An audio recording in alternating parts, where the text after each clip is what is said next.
Hello everyone, welcome back to the channel future with tarot. ये reading होगी Pisces के लिए और इसमें हम अप्रैल का जो फर्स्ट वीक है उसके रिगार्डिंग मैसेजेस देखेंगे।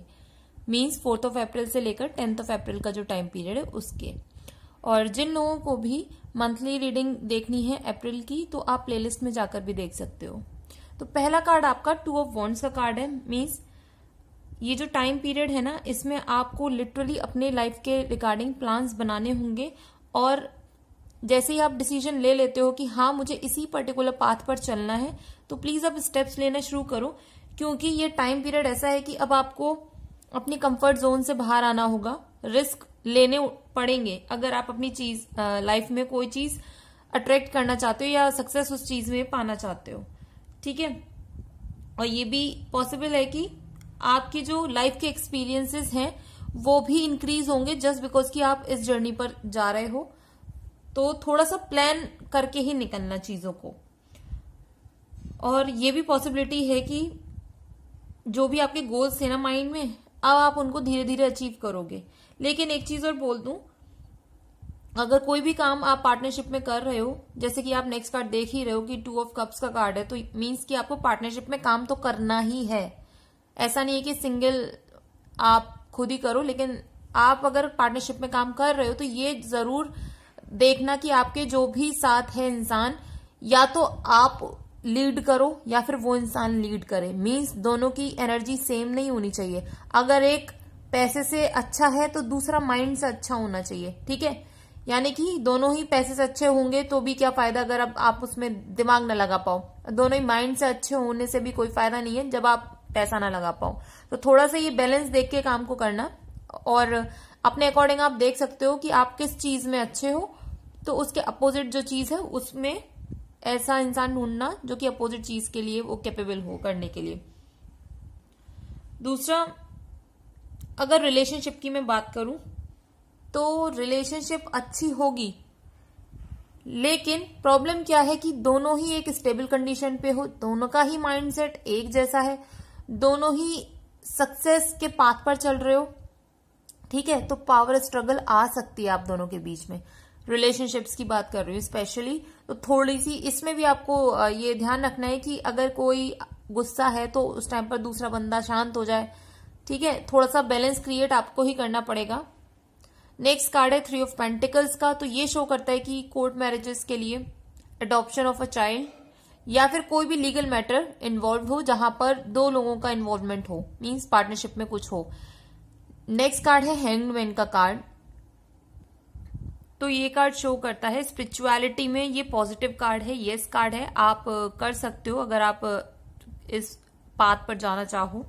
लेकिन एक चीज बोल दूं, हैंग्ड मैन का कार्ड एस ऑफ सॉर्ड्स के कार्ड से कनेक्टेड है।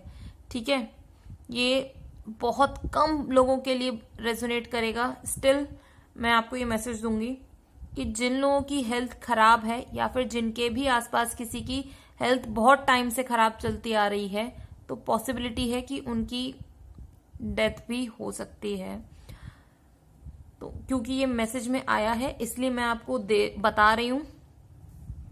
नेक्स्ट कार्ड ये भी है कि आपको बोला जा रहा है कि आप भगवान पर बिलीव करो, जो भी वो कर रहे हैं उनके अकॉर्डिंग वो सही है। अपने पर्सपेक्टिव को आपको चेंज करना होगा। और एक बात और बोल दूं, अगर आपकी फैमिली में किसी भी के यहाँ पे भी बर्थ हो रही है तो वो जो बेबी है वो ओवर अचीवर होगा या फिर स्पोर्ट्स में बहुत ज्यादा अच्छा हो सकता है, या ये भी पॉसिबिलिटी है कि वो जो आपके पास्ट लव्ड वंस हैं जो पास हो गए हैं उनकी एनर्जी को कैरी कर रहे हैं। ठीक है, लव लाइफ में अनसर्टेनिटी बोलूंगी क्योंकि जस्ट बिकॉज की पावर स्ट्रगल चल रही है।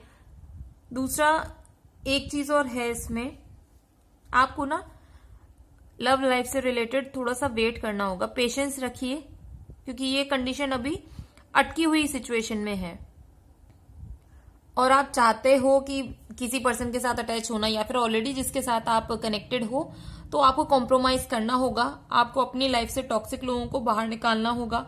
अपना जो एटीट्यूड है टुवर्ड्स द लाइफ वो भी आपको पॉजिटिव डायरेक्शन की तरफ चेंज करना होगा। एस ऑफ सोर्ड्स के कार्ड की वजह से क्या है कि न्यू जॉब या पोजीशन आएगी आपके करियर में। ठीक है, लेकिन उसके साथ साथ स्ट्रेस या प्रॉब्लम्स भी आएंगी। दूसरा, मिसअंडरस्टैंडिंग हो सकती है या मिसयूज ऑफ पावर हो सकता है आपकी तरफ से, जस्ट बिकॉज की एनर्जी बहुत ज्यादा है और आपको बहुत जल्दी जल्दी चीजें करनी है। बट ये टाइम पीरियड ऐसा होगा कि चीजें जल्दी जल्दी करने की जगह आप थोड़ा सा वेट करो, पेशेंस रखो और कॉम्प्रोमाइज करना सीखो। बस इस हफ्ते आपको ये टाइम पीरियड थोड़ा सा शांत होकर निकालना है। और इसलिए भी मैं बोल रही हूं बिकॉज नेक्स्ट कार्ड भी 4 ऑफ पेंटिकल्स का कार्ड है।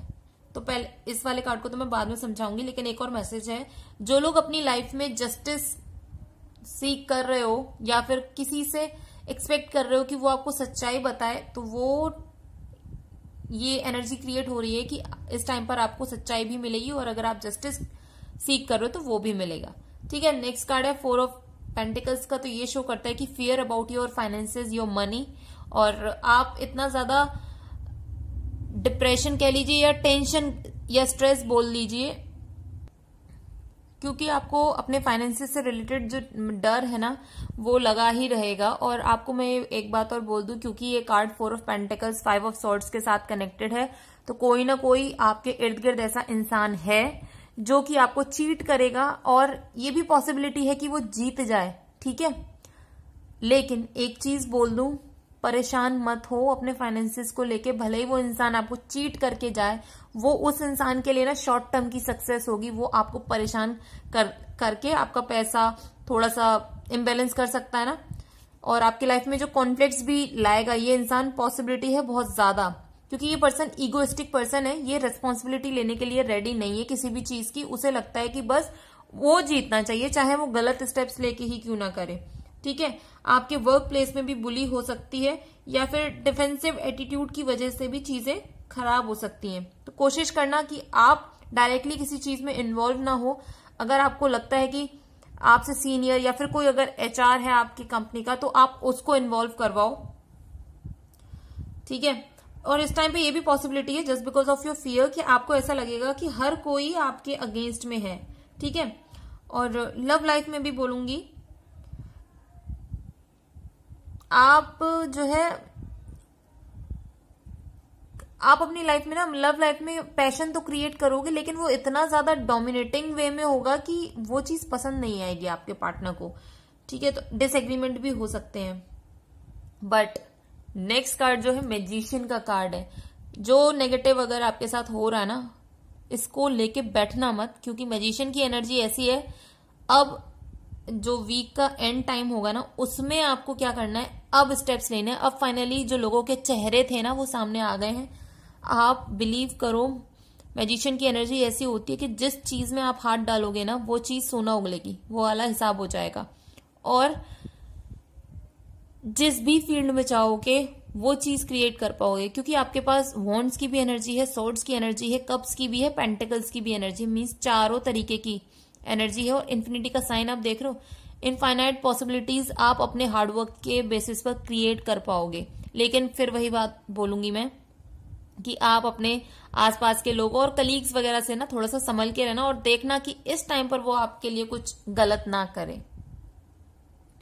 नेक्स्ट कार्ड है किंग ऑफ सॉर्ड्स का। तो ये सबसे अच्छा किंग माना जाता है, क्योंकि ये कोई भी डिसीजन ना इमोशनल होकर नहीं लेता है। ये सिर्फ और सिर्फ अपने एक्सपीरियंस के बेसिस पर और जो उसका माइंड बोलता है, इंटेलेक्चुअल एनर्जी जो उसकी बोलती है, वो उसके हिसाब से डिसीजन लेता है। और जो उसके डिसीजन होते हैं ना वो किसी भी चीज से करप्टेड नहीं होते हैं। मीन्स कि अरे यार ये जो फियर है इसकी वजह से मैं ये चेंज कर दूं, या फिर मुझे इधर पैसा मिल रहा है तो ये चेंज कर दूं, नहीं। जो फैक्ट्स हैं वो उनको यूज करेगा और अपनी इंटीग्रिटी को बैलेंस वे में यूज करते हुए वो लोगों के लिए भी हाई स्टैंडर्ड क्रिएट करेगा। और इतना ज्यादा स्ट्रिक्ट होगा ना कि जो भी उसके सामने आएगा वो टिक नहीं पाएगा, क्योंकि उसकी जो अंडरस्टैंडिंग नॉलेज है ना और रीजनिंग पावर है उसकी वजह से वो सबको अपने नीचे रखेगा और जो जो सक्सेस उसे चाहिए अपनी लाइफ में वो भी मिलेगी। दूसरा इसमें एक चीज और है, जैसे आपको अगर बटरफ्लाईज दिख रही हैं तो ये शो करती हैं ट्रांसफॉर्मेशन। तो जो भी आप पास्ट की नेगेटिव एनर्जी, पेन, स्ट्रेस, इन सब से निकल रहे थे ना, आप जस्ट बिकॉज कि आपने खुद एक्शंस लिए हैं, आप उसमें से अच्छा एक पॉजिटिव आउटकम अपने लिए ले पाओगे। और ये भी पॉसिबिलिटी है कि ऐसे लोग गुड लॉयर होते हैं, मीन्स वही कि आप जज कर सकते हो लोगों को, लेकिन इस टाइम पर आप फिर जो है ना छोड़ोगे नहीं किसी को भी। आपको जो बात बोलनी है वो बात बोल के ही रहोगे, और मतलब सच्चाई बोलोगे दूसरों के लिए भी और अपने लिए भी। नेक्स्ट कार्ड है आपका 7 ऑफ पेंटिकल्स का। तो ये शो करता है कि आपका हार्डवर्क, आपने पता है क्या किया, आप देख लो 4 ऑफ पेंटिकल्स में 4 पेंटिकल्स थे, आपने अपने हार्डवर्क से, जो कि वो भी चले गए थे, मेहनत करी और 7 ऑफ पेंटिकल्स क्रिएट किया है। आप अपने लाइफ में ग्रोथ ला रहे हो, सक्सेस भी ला रहे हो, बट ओवरऑल एक चीज बोलूंगी, अप्स एंड डाउन्स लगे रहते हैं, और ये वीकली एनर्जी है, तो इसको इतना ज्यादा सिर पे चढ़ाने की जरूरत नहीं है, क्योंकि आपके एक्शंस और आपकी मेहनत, जो भी चीजें पास्ट में आप अचीव नहीं कर पाए हो, धीरे धीरे उनको अचीव कर पाओगे। लेकिन आपको अपने आप को बैलेंस भी करना होगा। स्टार्टिंग में बहुत ज्यादा इमोशनल हो, बाद में बिल्कुल ही इमोशनल नहीं हो, तो ये जो इम्बैलेंस क्रिएट होगा ना अप्स एंड डाउन्स की वजह से, ये आपको बैलेंस करना होगा। ठीक है, और ये रीडिंग अगर आपके साथ रेजोनेट की हो तो do like, share, comment and subscribe to my channel future with tarot.